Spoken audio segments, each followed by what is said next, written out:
Y si hemos empezado por el canto, ahora llega el turno del baile. Las escuelas infantil y juvenil de baile están bajo el mando de Marta López.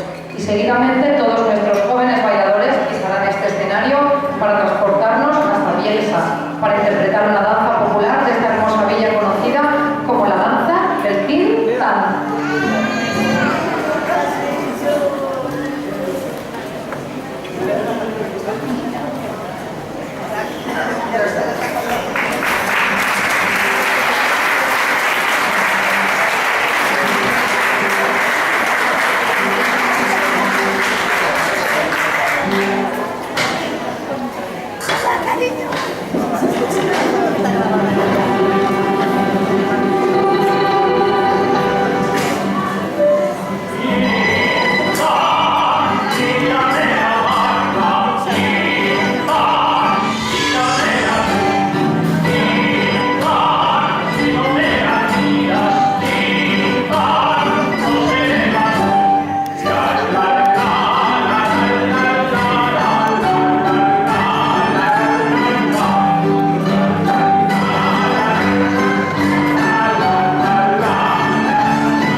Todos los días me dieron agua.